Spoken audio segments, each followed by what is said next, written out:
आज हम देवभूमि के पारंपरिक आभूषणों से परिचित होंगे। साथ ही साथ ये आभूषण शरीर के किन भागों में धारण किए जाते हैं उसके बारे में भी पूरी जानकारी आप लोगों के सम्मुख प्रस्तुत करेंगे। साथ ही साथ जो हमारे उत्तराखंड के जनजातीय समुदाय हैं वो किस प्रकार के आभूषणों को धारण करते हैं उनको कंप्लीटली आज के इस वीडियो में बताने की मैं पूरी कोशिश करूंगी। सो माय डियर फ्रेंड्स, आप लोग अगर कंप्लीट जानकारी चाहते हैं तो वीडियो में एंड तक जरूर बने रहें। Hello my dear friends, this is Anamika Sharma. Welcome back to my channel. तो स्टार्ट करते हैं। जो मानव परिचय है, मानव का विकास क्रम था उसके साथ ही साथ आभूषणों का भी प्रचलन रहा था और अलग अलग प्रकार के आभूषण धारण किए जाते थे। ऋग्वेद में जो गले के आभूषण होते थे ऋग्वेदिक काल में, तो उनको निष्क कहा जाता था। निष्क का तात्पर्य क्या है पहले ये जानिए।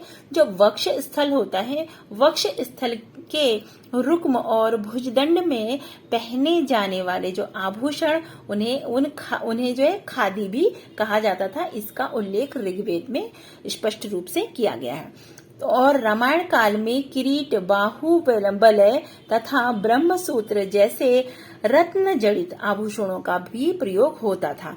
हमारे सभी आराध्य जो देवी देवता हैं उनके चित्र तथा मूर्तियों को और अगर आप लोग देखते हैं तो विभिन्न प्रकार के आभूषणों से उनको अलंकृत किया गया था प्राचीन कालों से, अगर सारी आप लोग मूर्तियों को देखते हैं। ठीक है।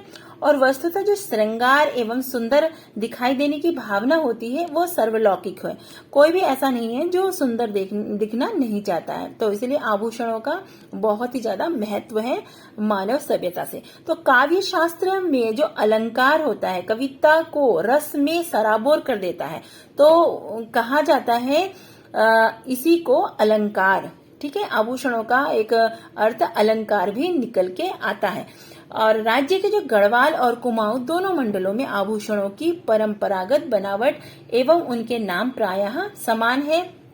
फिर भी गढ़वाल और जो कुमाऊनी है उनकी बोलियों की भिन्नता के कारण आभूषणों के नाम में भी कुछ अलग भिन्नता पाई जाती है। पूर्व में जो नाक में पहने जाने वाले आभूषण के अतिरिक्त सभी आभूषण प्रायः चांदी के ही बनाए जाते थे, लेकिन किंतु अब जो है स्वर्ण निर्मित आभूषणों का अधिक प्रचलन हो गया है। तथापि आभूषणों की धातु का निर्धारण परिवार की आर्थिक कंडीशन जैसी होती है उसके अनुरूप ही निर्धारित किया जाता है। आभूषणों के गठन और उनके सामान्य भार एवं उपयोग के परिप्रेक्ष्य में ही कुछ परंपरागत आभूषणों को पहना जाता है। जैसे कि बात करते हैं सिर के आभूषणों के बारे में, तो सिर के आभूषणों में फर्स्ट में हम लोग बात करते हैं शीश फूल के बारे में। तो शीश फूल जैसा कि नाम से ही स्पष्ट होता है कि फूल की तरह सिर पर रखे जाने वाला यह आभूषण होता है। और इसका जो ग्राम होता है, कितने ग्राम का बनाया जाता है, मोस्टली जो है 40 to 50 ग्राम का बनता है। ये चांदी का बना होता है तथा जंजीर और हुक की सहायता से विशेष अवसरों पर ये पहना जाता है। अब बात करेंगे मांग टीका के बारे में। मांग टीका यह महिलाओं के सुहाग का प्रतीक होता है हमारे देवभूमि में, और जो 5 से 10 ग्राम सोने से बनाया जाता है और यह जंजीर से जुड़ा होता है। व्रताकार आभूषण होता है जो मांग में जो माथे में मध्य में होता है ना, जहाँ पे सिंदूर भरती हैं स्त्रियां, वहां पे इसको लगाती हैं स्त्रियां। अब बात करेंगे सुहाग बिंदी के बारे में। सुहाग बिंदी होती है महिलाओं या लड़कियों द्वारा जो है सुहाग की एक बिंदी होती है, बिंदी का प्रयोग किया जाता है। इससे सभी लोग परिचित होंगे। और ये 5 से 10 ग्राम सोने की बनी होती है। सोने में बनाया जाता था। ये पारंपरिक और एक कैसे सुहाग का मुख्य प्रतीक बिंदु या चिन्ह होता है। और आजकल तो सिंथेटिक बिंदियों का प्रयोग किया जाने लगा है, परंतु पहले क्या करते थे, ये मोस्टली सोने से ही बनाया जाता था और कहीं कहीं चांदी की भी बनाई जाती थी अपनी आर्थिक कंडीशन के अनुसार। अब बात करते हैं बिंदी या बांदी के बारे में। बिंदी या बांदी यह पुराना जेवर होता है जो पाजेब की तरह चांदी से बनता है। पहले जो है 60 से 70 सेंटीमीटर लंबाई की पट्टीनुमा बंदी पूरे माथे का चक्कर लगाकर पहनी जाती थी। अब यह अधिक प्रचलन में नहीं है। यह आभूषण मुगलकालीन शैली के चित्रों में दिखाई देता है। अब लोगों ने इसको पहनना बहुत ही कम कर दिया है, कहीं कहीं आपको ये दिखेगा।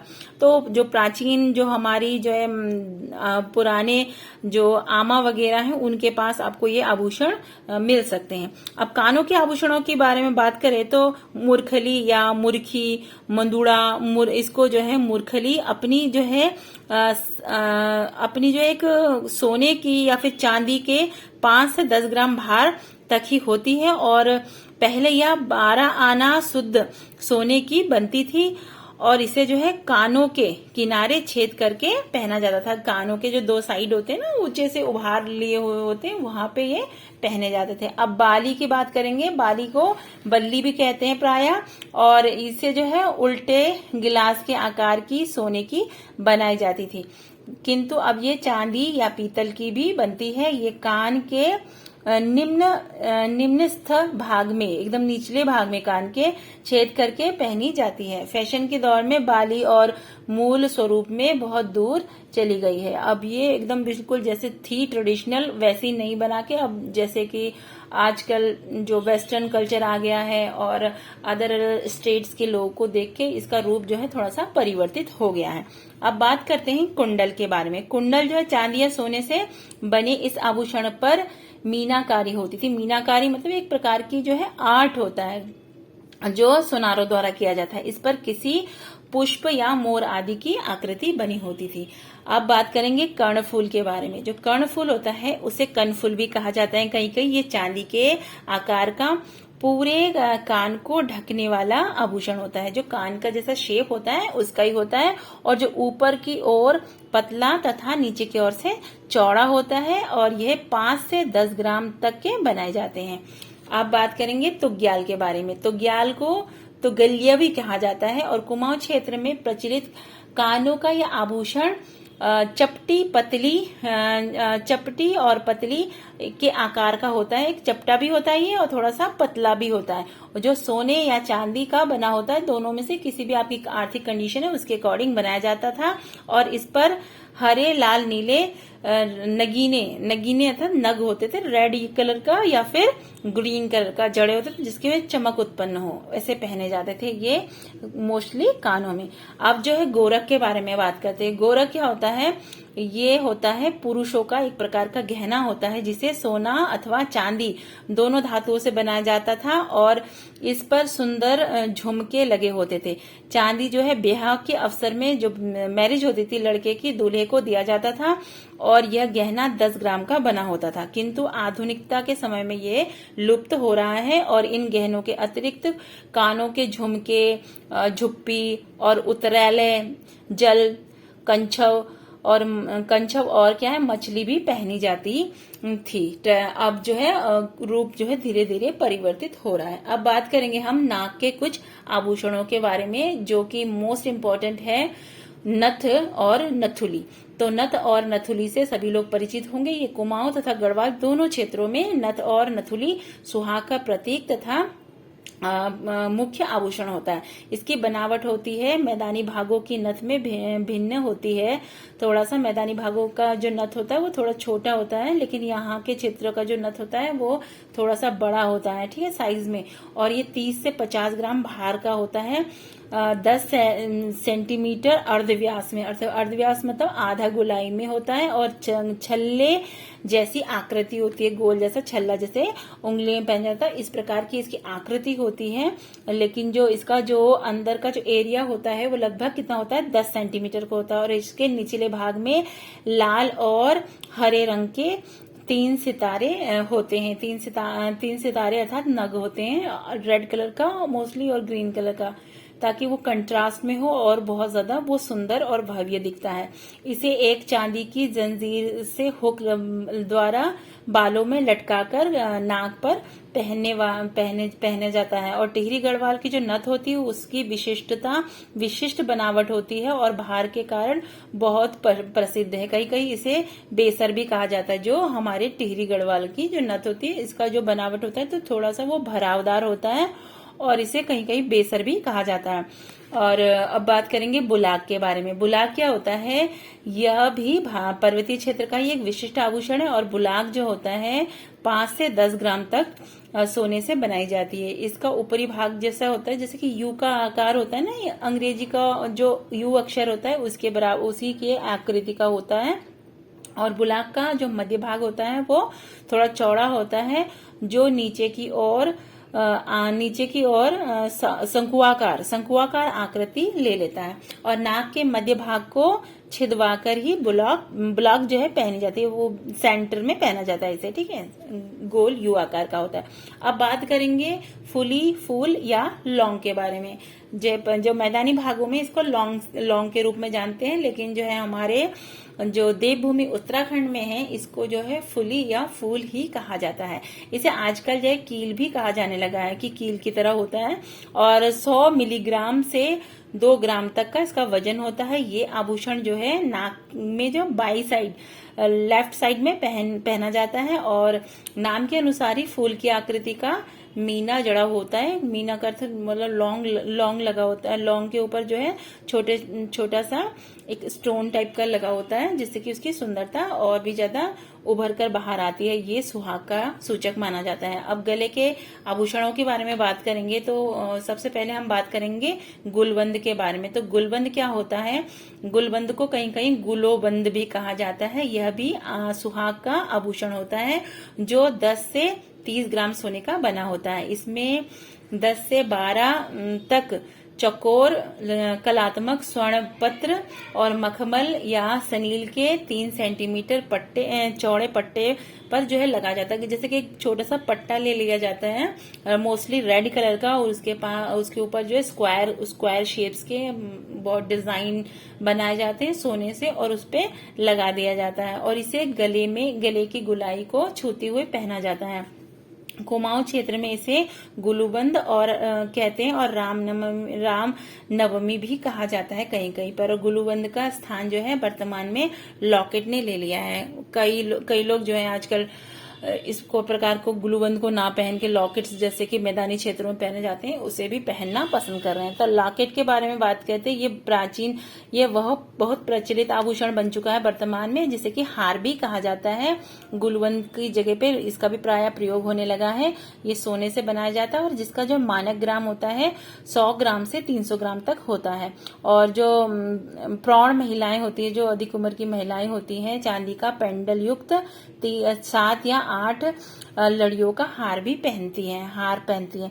अब बात करेंगे चरियो के बारे में। चरियो जो होता है यह माला होती है जिसमें चांदी या सोने के दाने के साथ जो है लाख या थालीपोत के दाने जो ब्लैक कलर के दाने होते हैं ना, मंगलसूत्र में डाले जाते हैं, मैदानी क्षेत्रों के लोग मंगलसूत्र बोलते हैं, वो दाने लगे होते हैं। और जैसे कि आर्थिक कंडीशन है उसके अकॉर्डिंग सोने के बनाया जाता है या फिर चांदी का भी बनाते हैं। इसके दाने क्रम में जड़े होते हैं और सोने का जो है 10 से 30 ग्राम का तथा चांदी का जो चरेयो होता है उसे जो है 20 से 50 ग्राम का बनाया जाता है। और सुहाग चिन्ह होने के कारण चरेयों को उतारना जो है बहुत ही हमारे कुमाऊं में और गढ़वाल में अशुभ माना जाता है। और पर्वतीय क्षेत्रों में केवल विवाहिता महिलाएं ही चरेयो पहनती हैं और जेठानी के अन्य गहनों की भांति जो देवरानी को उसका चरेयो पहनना जो है वर्जित होता है, ठीक है। और यहाँ जेठ और बहू के पावन संबंधों के परिप्रेक्ष्य में यह स्वास्थ्य परंपरा मर्यादा की प्रतीक होती है, क्योंकि स्वस्थ जीवन है इनके हस्बैंड वाइफ के और उसके सुहाग का प्रतीक होता है। अब बात करेंगे हंसुली के बारे में। हंसुली जो होता है जनसाधारण का एक लोकप्रिय आभूषण है। यह जो 200 ग्राम से 500 ग्राम तक का चांदी से बनाई जाने वाला आभूषण है और संपन्न परिवारों में इसे सोने से भी बनाया जाने लगा है। अब बात करेंगे कंठी अर्थात कंठी माला, गले की माला के बारे में, जो 20 से 40 ग्राम भार की यह माला सोने या चांदी के खांचों में नग जड़कर डिजाइन वाली या मछली के आकार की बनाई जाती है। अब मूंगे की माला के बारे में बताएंगे। ये होता है साधारण माला ही होती है। इसमें जो है विशुद्ध रूप से डोरे पर मूंगे के दाने होते हैं और उसे बीच बीच में चांदी या सोने की गांठें पिरोकर बनाया जाता है और जिसकी लंबाई होती है 40 से 50 सेंटीमीटर रखी जाती है। अब चौवन्नी माले के बारे में बोलेंगे। चौवन्नी माले से भी प्रीवियस ईयर में देखा था कि इसके भी क्वेश्चंस रिपीट हुए थे चौवन्नी माले के बारे में।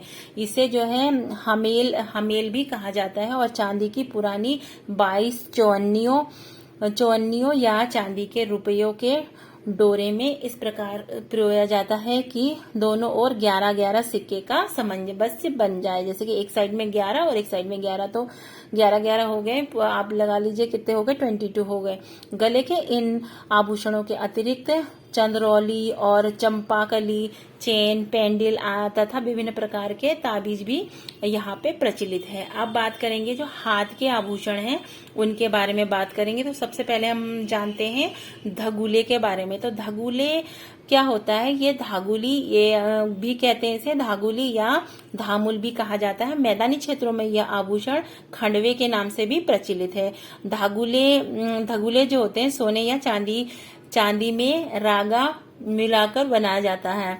चांदी के दल धागुले या का जो भार होता है वो लगभग 100 ग्राम से 500 ग्राम रखा जाता है और बच्चों के जो धगुले 50 ग्राम तक ही बन पाते हैं। और आजकल जो है चलन में देवी देवताओं के गहने के रूप में भी रखा गया है। इसको जो है देवी देवताओं को भी आभूषण बना के चढ़ाया जाता है। अब पौंची के बारे में बात करते हैं। पौंची को पहुंचे भी कहते हैं कहीं कहीं। यह 200 ग्राम से 300 ग्राम का आभूषण होता है जिसे दोनों हाथों की कलाइयों पर पट्टी के रूप में पहना जाता है। इसके पौंची 3 या 5 पंक्तियों में लड़ियों के अवरुद्ध रखती हैं। ये 3 लाइन में या फिर 2 लाइन्स में भी बनाते हैं, जैसे कि आपकी आर्थिक कंडीशन है उसके अकॉर्डिंग इसको बनवाया जाता है। और इसका प्रत्येक जो दाना होता है वो लगभग शंकु आकार का होता है, जैसे कि थोड़ा सा आगे से पतला और पीछे के साइड से थोड़ा मोटा, इस प्रकार का होता है। और सुदूर ग्रामीण अंचलों एवं जनजातियों में पौंची का प्रचलन अभी भी है। अभी भी लोग इसको पहनना बहुत पसंद करते हैं। अंगूठी या गुंठी के बारे में बात करेंगे। अंगूठी को गुंठी भी कहा जाता है। इसे मुदड़ी और मुद्रिका भी कहा जाता है। तो सो माय डियर फ्रेंड्स, आप लोग इसको अच्छे से नोट डाउन भी कर ले कि अंगूठी है और अगर गुंठी लिख जाए तो आप भी समझ जाएंगे गुंठी और अंगूठी में। तो आप फिर कहीं कहीं आपको क्वेश्चन में ये भी आ सकता है मुनड़ी क्या होता है या मुदड़ी क्या होता है, मुद्रिका क्या होता है। तो आप लोग इसको ऐसा कर सकते हैं जैसे पिक्चोरियल फॉर्म में नोट बना के, तो भी आप इसको लिख के रख सकते हैं, ताकि अपकमिंग एग्जाम्स की दृष्टि से मुझे लगता है ये बहुत ही ज्यादा इंपॉर्टेंट है। और ये जो है इसका वेट लगभग कितना रखा जाता है? 5 से 10 ग्राम तक का रखा जाता है। और ये अंगूठी जो है सोने या चांदी की बनाई जाती है या फिर अष्टधातु का भी प्रयोग करके इसे बनाया जाता है। स्त्रियों में जो यह सुहाग का प्रतीक होता है और पुरुषों में भी अंगूठी का बराबर का प्रचलन है। प्रायः इस पर विभिन्न प्रकार के नग और पत्थर भी जड़े होते हैं। अब बात करेंगे ठुआक के बारे में। ठुआक को जो है कलाई से लेकर कोहनी तक पहनने जाने वाला एक प्रकार का आभूषण होता है, जिसे खोखले सिलेंडर के आकार के चांदी के आभूषण को ठुआक कहते हैं। एक सिलेंडर जैसा होता है, एक लंबा सा होता है, ठीक है। और इसमें जो है लगभग 200 ग्राम भार की चूड़ी के 2 भाग होते हैं, 200 ग्राम्स के, और 2 लंबे कब्जे नुमा पेचों द्वारा जो है इसे क्या करते हैं, इससे जोड़ने के लिए लगाया जाता है। और एक पेच को निकालने पर यह आभूषण किताब की तरह जो है एक प्रकार से खुल जाता है। जब इसका पेच खोल देते तो ये पूरा खुल जाता है, और पेच लगा देते हैं तो पूरा बंद होके कवर हो जाता है। अब बात करेंगे चूड़ी के बारे में। तो विशुद्ध रूप से जो स्वर्ण निर्मित होती हैं ये चूड़ियां, और प्रत्येक का भार होता है लगभग 10 से 30 ग्राम का के मध्य होता है, और प्रत्येक हाथ में 4 से 6 चूड़ियां पहनी जाती है। अब कंगन की बात करेंगे। कंगन होती है चूड़ी की अपेक्षा दुगनी मोटी और तिगुनी मोटी भी हो सकती है, और मैदानी भागों में यह कंगना या चूड़ा भी कहलाता है, और इनका भार लगभग 20 ग्राम से 50 ग्राम तक रखा जाता है। अब बात करेंगे गोखले के बारे में। गोखला यह आभूषण होता है, चांदी से बनाया जाता है, और इन्हें बाजूबंद भी कहा जाता है। इनमें चांदी के लगभग 5 से 7 रुपया या अठन्नियों को जंजीरनुमा आकार में पिरोया जाता है और जिन्हें दोनों हाथों में के जो बाजू होते हैं, बाजुओं पर विशेष प्रयोजनों हेतु पहनने का प्रचलन है। कमर के आभूषणों को भी जानते हैं तो कमर में तगड़ी और तिगड़ी पहनने का बहुत ही प्राचीन समय से परंपरा रही है। यह कमर में पहने जाने वाला एकमात्र आभूषण है और जिसे पेटी या करधनी भी कहा जाता है। तो तगड़ी या प्रायः चांदी से बनाई जाती है जिसका भार होता है लगभग 300 ग्राम से 1 किलो तक का होता है और इसमें कमर को घेरती हुई आयताकार, चौकोर या गोलाकार कई टिक्के होते हैं। अलग अलग टाइप्स के टिक्कों के शेप में डिजाइन्स होते हैं जो लंबाकार और 4 से 5 लड़ियों से परस्पर जुड़े होते हैं, जिसे तगड़ी विशेष अवसरों पर पहनी जाती है। इसे संपन्नता का भी प्रतीक मानते हैं। जो संपन्न परिवार के लोग होते हैं मोस्टली ये लोग इसको जरूर पहनते हैं। अब पैरों के आभूषण के बारे में बात करते हैं। इसमें हम बात करेंगे झिंबरा के बारे में। झिंबरा को झेबर भी कहते हैं और इन्हें झाबर भी कहा जाता है। यह जोड़े में पहने जाते हैं क्योंकि पैरों में होते हैं तो दोनों पैरों में पहने जाते हैं। इन्हें पिंडलियों पर पहना जाता है और इनका भार लगभग 100 ग्राम का होता है एक एक पैर का। और ये भीतर से खोखले होते हैं और जिनके अंदर छोटे छोटे कंकड़ या बीज डाल दिए जाते हैं जिनसे कि ध्वनि आए, छम छम छम, इस प्रकार की ध्वनि आए। मोटा सा दिखता है लेकिन अंदर से वो खोखला होता है और उसके अंदर कुछ डाल देते ताकि वो बजे चलने से। अब पोटा की बात करेंगे। पोटा क्या होता है? पांव की एड़ी से छत्ते पर पहने जाने वाले पोटे घुमावदार होते हैं। ये लगभग 100 से 250 ग्राम भार के बनते हैं और इनके पृष्ठ भाग पे क्या होता है? गोल सिक्के की आकृति बनी होती है। लच्छा जानिए, लच्छा क्या होता है? लच्छा आभूषण होता है। ये 5 से 7 लड़ियां एक साथ गोलाकार रूप में परस्पर एक हुक से जुड़ी होती है और साथ इसका संयुक्त भार लगभग 200 ग्राम का रखा जाता है। पाजेब और जेबरी के बारे में परिचित होते हैं। पाजेबी भी कहा जाता है इसे। पहले यह चौड़ी पट्टी के रूप में होती थी जिस पर छोटे छोटे घुंघरू बने होते थे, लेकिन अब क्या हो गया है? वर्तमान में इसमें मूल रूप से एकमात्र एक जंजीर के रूप में भी रख दिया जाता है। यह आभूषण का युग्म रूप में 100 ग्राम से लेकर 300 ग्राम तक का होता है। इमरती के बारे में जानेंगे। इमरती भी कई बार क्वेश्चन में प्रश्न प्रीवियस ईयर के क्वेश्चन पेपर में रिपीट हुआ है। तो इमरती पायेले पाजेब का ही एक प्रकार का रूप होता है। ये भी पैरों में ही पहनी जाती है जिन्हें जंजीर से ही परस्पर बांधा जाता है एक दूसरे के साथ इसको पहनने के लिए। और बिछुआ के बारे में बात करते हैं तो बिछुआ होता है पैरों के अंगूठे से लगी वाली जो उंगली होती है, जो अंगूठे के साइड वाली उंगली होती है, जैसे कि इंडेक्स फिंगर कहते हैं हम लोग हैंड्स के, वैसे ही पैरों के जो होते हैं इंडेक्स फिंगर, उसमें अंगूठे के पास वाला जो फिंगर होता है उसमें मोस्टली ये सुहाग का चिन्ह होता है, स्त्रियों द्वारा पहना जाता है और जिनका भार लगभग होता है 5 से 10 ग्राम रखा जाता है। और आजकल अन्य उंगलियों में भी बिछुए पहनने का प्रचलन हो गया मैदानी क्षेत्रों की महिलाओं को देखकर। अब बात करेंगे कंडवा के बारे में। तो कंडवा क्या होता है? ये कंडवा अर्थात कड़े का भार होता है लगभग 400 ग्राम से 1 किलो तक का रखा जाता है। इसे सुधमन भी कहा जाता है। ठीक है। कंडवे प्रायः प्रौढ़ महिलाओं द्वारा ही पहना जाता है और पैरों के सभी आभूषण चांदी के ही बनाए जाते हैं मोस्टली यहाँ पे। अब बात करेंगे बच्चों के आभूषणों के बारे में। तो बच्चों के आभूषणों में प्रायः चांदी से ही बनाए जाते हैं बच्चों के आभूषण, जो कि जन्म दिवस पर और विभिन्न उत्सवों पर या पहली बार ननिहाल में जब बच्चा जाता है तब भेंट स्वरूप दिया जाता है। और हाथों के लिए छोटी छोटी धागुली, पैरों की पाजेब, पैजनिया भी कहते हैं, और सोने की जंजीर भी आजकल देने का अब जो है प्रयोग होने लगा है बच्चों के गिफ्ट्स में। ठीक है। और इन परंपरागत गहनों के अतिरिक्त बीमारी या नजर से बचाने के लिए बाघ नख का भी बहुत प्राचीन काल से यहाँ पे प्रचलन है। और ये ग्रह शांति के लिए चंद्रौली, जिसे कि सूरज चंदा जैसे कि डिजाइन होता है जो चांदी से बनाया जाता है, ये भी पहनाया जाता है बच्चों को। और प्रेत बाधा दूर करने के लिए हाथी या सुअर का दांत भी पहनाया जाता है चिल्ड्रंस को मोस्टली। और झाला या जुंका रोग होने पर प्राण रक्षा हेतु ब्याजा घास की जो जड़ें होती है, घास होता है जिसे ब्याजा घास कहते हैं, बब्जा घास भी कहा जाता है इसे। इसकी जड़ को जो है माला में, तावीज में छिद्रयुक्त करके बच्चे के गले में पहना दिया जाता है। कुमाऊं मंडल में सीमांत क्षेत्र और जोहार की विशिष्ट जीवन शैली की भांति उनके आभूषण भी विशिष्ट होते हैं। उन्हें हथकान कहा जाता है। कुमाऊं मंडल के सीमांत क्षेत्र और जोहार क्षेत्र के जो लोग आभूषण पहनते हैं, इनको ये लोग क्या कहते हैं? हथकान कहते हैं। अब जोहारी तिब्बती जो सीमांत प्रदेश के लोग हैं और जनजाति आभूषण हैं, उनको हथकन के बारे में, उन हथकनों के बारे में जानेंगे। उसमें है पुलिया। पुलिया को होता है पांव की तर्जनी उंगली में, इंडेक्स फिंगर में पहनने वाला जो चांदी का आभूषण होता है, वो बिछिए की तरह ही होता है।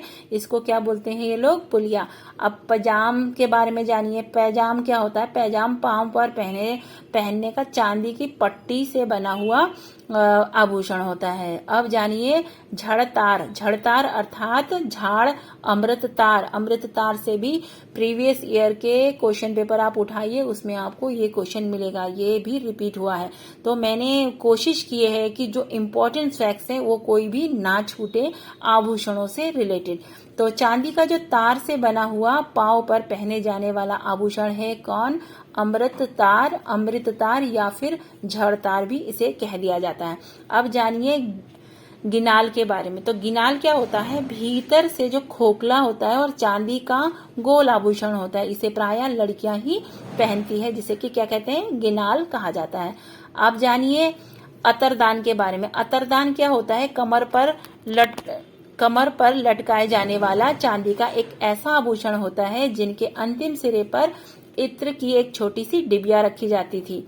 प्राचीन काल में इसको ज्यादा पहना जाता है, अतः इसे इत्रदान कहते हैं अभी भी वर्तमान में, और अभी कुछ लोग पहनते भी हैं अभी भी।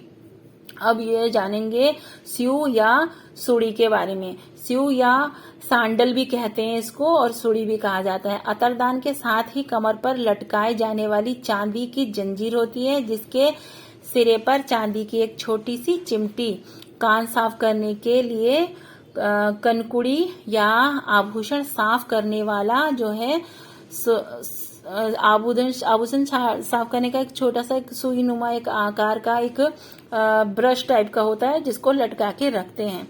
इसको क्या बोलते हैं? सुड़ी कहा जाता है। अब जानिए झुपिया के बारे में। झुपिया क्या होता है? गले का एक ऐसा स्वर्ण हार होता है जिसके मध्य में लगभग 5 सेंटीमीटर लंबा, 3 सेंटीमीटर चौड़ा, बेल बूटेदार मन का होता है। ठीक है, एक बेल जैसा डिजाइन होता है और छोटे छोटे बूटियां भी लगी होती हैं और मन का भी होता है बीच में।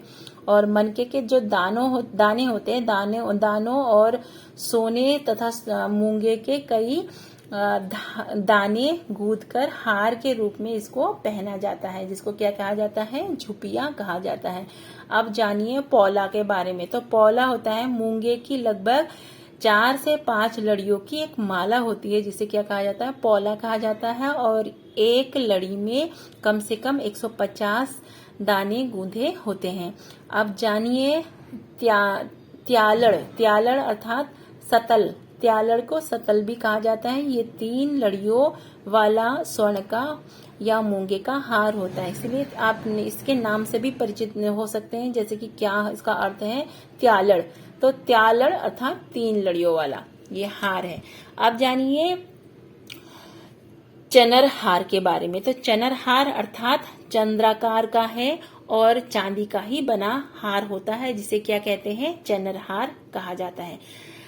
पचमनी 5 लड़ियों वाला स्वर्ण हार। जो 5 लड़ियों वाला स्वर्ण हार होता है उसे कहते हैं पचमनी। अब जानेंगे मोहनमाला के बारे में। मोहनमाला सोना तथा मूंगे की दाने से गूंथकर हार तैयार किया जाता है, जिसे मोहनमाला कहा जाता है। नथ बाई नाक पर पहना जाता है और ये भी वही सेम आभूषण है। इसको सुहागन स्त्रियां धारण करती हैं। बिड़ के बारे में जानिए। बिड़ क्या होता है? नाक पर पहनने का एक आभूषण होता है। मुनार कान में पहना जाता है। और मुर्खी अर्थात बजूनी से गाखर भी कहते हैं और स्वर्ण या चांदी का बना होता है। कान पर पहने जाने वाला एक आभूषण होता है। सो माय डियर फ्रेंड्स, आप लोगों को आज का ये वीडियो कैसा लगा है कमेंट बॉक्स में जरूर बताएं। अगर वीडियो आप लोगों को पसंद आई है तो लाइक का बटन जरूर प्रेस किया करें और अपने साथियों के साथ इस वीडियो को अधिक से अधिक शेयर जरूर करते रहें।